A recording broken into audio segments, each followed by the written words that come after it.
नमस्कार। आप देख रहे हैं दबंग मेल न्यूज़ और मैं आपका दोस्त इमरान रज़ा। आज हम बात करने जा रहे हैं खोड़ी गांव की।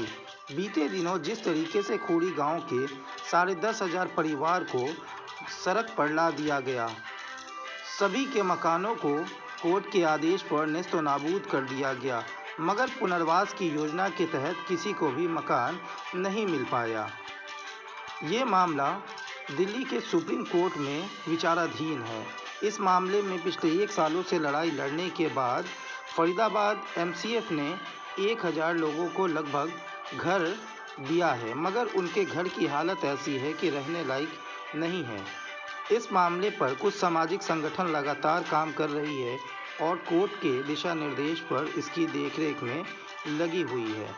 हाल ही में बता दें कि एक सामाजिक संगठन और वकीलों का एक पैनल इस पूरे मामले की जांच के लिए डबुआ थाना के कैंपस के पास ही खोड़ी गांव के लोगों को 1,000 लोगों को मकान अलॉट किया गया था, जिनके निरीक्षण के लिए पूरी टीम वहां पहुंची थी। निरीक्षण में काफ़ी सारी त्रुटियां पाई गई और जिन लोगों को मकान मिला था उन लोगों ने अपनी समस्या बताई। कोर्ट के दिशा निर्देश पर भी अभी तक लोगों के रहने के लिए सुचारू रूप से सभी चीज़ों की व्यवस्था नहीं की गई है।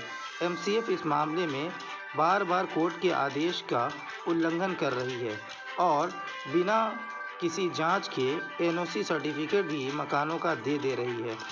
इस मामले पर कोर्ट के आदेश पर कई सारे सीनियर अधिवक्ताओं की और एनजीओ की टीम आज जांच के लिए पहुंची और लोगों के बीच में शिविर लगाकर लोगों से वहां के हालात का जायज़ा लिया और टीम ने पूरे क्षेत्र में घूमकर मकानों की स्थिति को भी देखा और वहां के मेंटेनेंस में लगे जेई से और पदाधिकारियों से भी इस मुद्दे पे बात की। आइए दिखाते हैं क्या कुछ हुआ इस पूरे मामले में और क्या कुछ कहा जनता ने और सरकार के द्वारा जो लोग देखने आए थे और जो वकील इस मामले को हाई कोर्ट में देख रहे हैं उनकी पूरी टीम का क्या कहना है इस मामले पे। आइए दिखाते हैं आपको कि यहाँ पर जो आज जन सुनवाई हुई उसमें बहुत गंभीर मुद्दे उठकर आए हैं। हमारा अगर हम देखें संविधान हमें गारंटी करता है right to life with dignity, मतलब हम जीने का अधिकार है हमें और वो डिग्निटी के साथ जीने का अधिकार है। लोगों ने जो अपनी बात बताई कि किस तरीके से खोड़ी गांव से उन्हें उनके घरों से उखाड़ा गया, कोविड के समय पर बुरी तरह से बुलडोज़र लाकर घर तोड़े गए और फिर जो अभी रिहैबिलिटेट करने के लिए कुछ 100 परिवारों को लाया गया है, उनकी भी कितनी समस्याएं आ रही हैं वो आज देखकर, मतलब हम कह रहे हैं कि इंडिपेंडेंस डे है, स्वतंत्रता दिवस है और हम अपने संविधान को याद करते हैं, हम सोचते हैं कि हम स्वतंत्र देश के नागरिक हैं। तो सुनकर आज ये लगा कि ये समस्याओं का अगर हम समाधान नहीं ढूंढते तो हम किस आज़ादी की बात कर रहे हैं। समस्याएं बहुत तरीके की आई। पीने का पानी लोगों ने बताया कि उनके पास है नहीं। अब आप ये सोचिए कि किस तरीके से इंसान जी सकता है, परिवार कैसे जी सकते हैं, उनके बच्चों पर क्या बीतती होगी अगर पीने का पानी उनके घर तक नहीं आ रहा। उसी तरह से लोगों ने बताया कि जो पानी आता है बहुत कम टाइम पर आता है, जब मोटर चलती है केवल तभी आता है और वो भी बहुत ही ख़राब पानी लोगों के पास आ रहा है घरों में। जो सीवेज की प्रॉब्लम है वो उससे भी गंभीर समझ में आई, क्योंकि उनके जो सीवेज लाइंस हैं कई जगह पर लोगों ने कहा कि वो दिख ही नहीं रही हैं, शायद हैं ही नहीं, बनी ही नहीं हुई हैं। जो जेई आए सरकार की ओर से पब्लिक हियरिंग में, उन्होंने कहा कि हैं सीवेज लाइंस लेकिन वो इतने पुराने घर हैं और यहाँ पर सही से मेंटेनेंस भी नहीं हुआ है बहुत सालों से जब से घर बने हैं। तो सीवेज लाइन का मैप क्या है नहीं मालूम है, कहाँ पर सीवेज लाइन है नहीं मालूम है। तो ऐसे में लोग लाइफ ऑफ डिग्निटी नहीं जी सकते हैं। और सीपेज की बात, क्योंकि पाइपें पुरानी हैं, जंग लगा है, टूटी हैं, जगह जगह पर वहाँ पर ब्लॉकेजेस हैं, तो लोगों के घर में सीपेज आई हुई है, पानी बह रहा है घरों में, तो ये भी एक बड़ी समस्या लोगों ने बताई। तो मुझे लगता है कि इस तरीके की समस्याएं आज अगर हम कहते हैं कि 76 साल से ज़्यादा हो गए हमें अब आज़ाद हुए देश को, ऐसे में जब लोगों ने अपने घर इतनी मेहनत से बनाए, उन्हें तोड़ा गया और फिर उन्हें रिहैबिलिटेट किया जाता है, तो ये किसी भी सरकार का दायित्व बनता है कि लोगों को सही से सुविधा मिले। और ये एक बहुत बड़ी समस्या है कि हम लोकतंत्र की बात करते हैं, लोगों के तंत्र की बात करते हैं, तो लोगों ने पैसे देकर घर खरीदे, तो उनको लैंड के कुछ कागज़ भी दिए गए। वहाँ पर कहा गया अब कि ये फॉरेस्ट लैंड है, ये तो वन ज़मीन है, तो वहाँ पर कैसे घर काटने की इजाज़त मिली? कौन वो जो फॉरेस्ट अधिकारी थे, जो सरकारी अधिकारी थे, उनकी कनाइवेंस के बगैर तो ये काम हो ही नहीं सकता। आप और हम जाएं तो हम क्या कहीं पे भी फॉरेस्ट लैंड में काट के वहाँ पर अपने घर बना सकते हैं या बेच सकते हैं किसी को?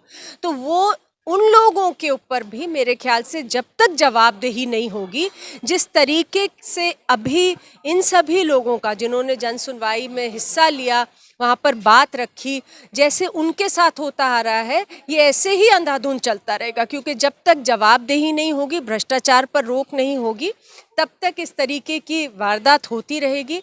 और जो एक गरीब इंसान है, जो अपनी पूरी ज़िंदगी की पूंजी लगा रहे हैं घर बनाने में, उनके ऊपर जुर्माना लगता रहेगा, उनकी ज़िंदगियां और उनके परिवारों की ज़िंदगियां बेकार होती रहेंगी। आज जो भी समस्या जन सुनवाई में आई, किस तरीके से इनका समाधान निकालने की कोशिश करेंगे? क्या इसका समाधान हो सकता है?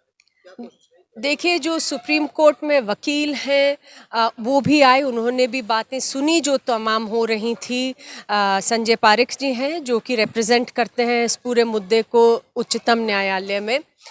इसका मुझे लगता है कि समाधान उच्चतम न्यायालय से तक का भी दरवाज़ा खड़खड़ा कर आना पड़ेगा, और साथ ही में लोगों को आवाज़ उठानी पड़ेगी, क्योंकि हम देख रहे हैं ये केवल इधर की ही समस्या नहीं है। और अभी तो सबसे बड़ी जो एक समस्या आई, लोगों ने कहा कि तमाम ऐसे परिवार हैं जिन्हें रिहैबिलिटेट ही नहीं किया गया, जिन्हें कोई नई जगह अलग घर दिया ही नहीं गया, इसलिए कि उनके पास दस्तावेज़ कौन सी स्टेट के हैं, सही स्टेट के नहीं हैं, उनके साथ जो गड़बड़ियाँ की गई उसके कारण उन्हें घर तक नहीं मिला है अभी तक।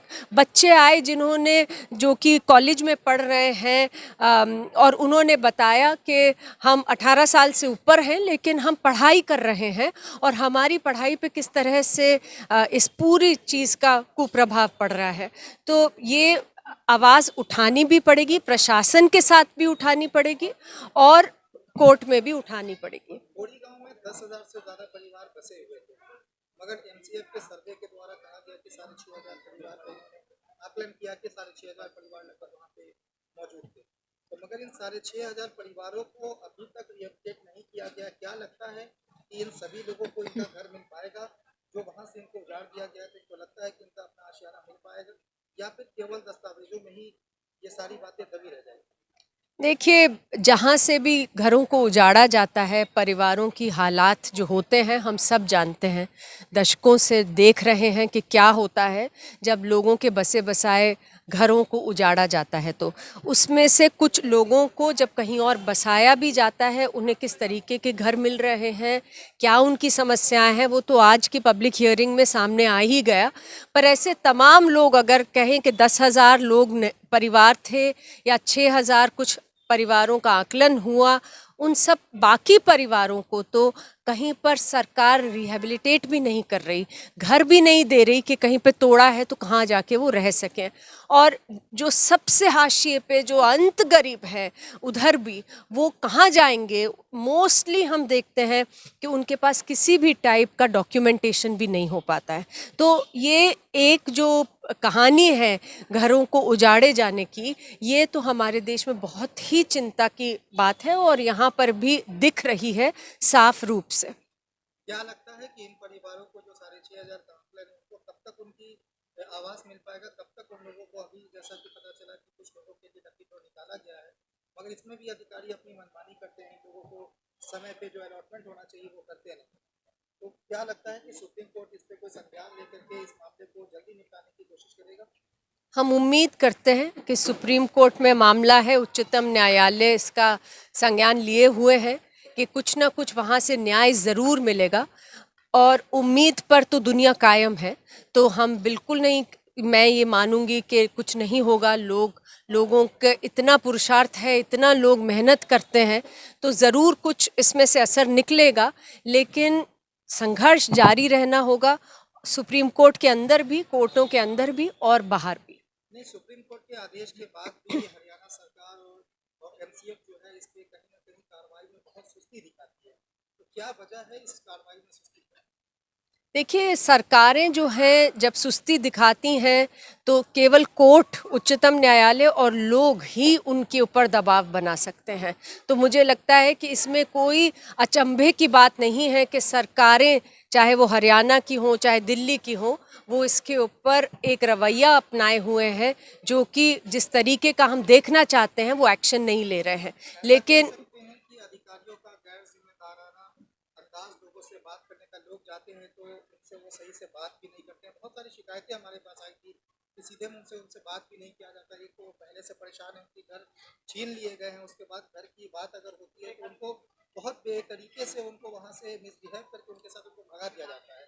तो अधिकारियों का इस तरीके का गैर जिम्मेदाराना रवैया कहाँ तक सही है जनता के साथ? बिल्कुल सही नहीं है। लोकतंत्र में इसका कोई मतलब ही नहीं है कि इस तरीके से रवैया हो। एक तो लोगों के घर टूटे हैं, वो परेशान हैं, उनके साथ जो पूरी सही तरीके से डील होने की ज़रूरत है, उनकी जो अधिकार हैं उन्हें दिलाने की ज़रूरत है। मैंने तो अपनी बात ही ये कह के शुरू करी कि संविधान में जो आर्टिकल 21 है हमारा, जिसके हम कहते हैं कि life, right to life with dignity की बात है, तो हमारा तो ये संवैधानिक अधिकार है। और ऐसे में अगर कोई अधिकारी सही से व्यवहार नहीं करते, काम नहीं करते, तो उनके खिलाफ शिकायत भी होनी चाहिए और शिकायत पे कार्रवाई भी होनी चाहिए और सुप्रीम कोर्ट तक भी वो बात जानी चाहिए।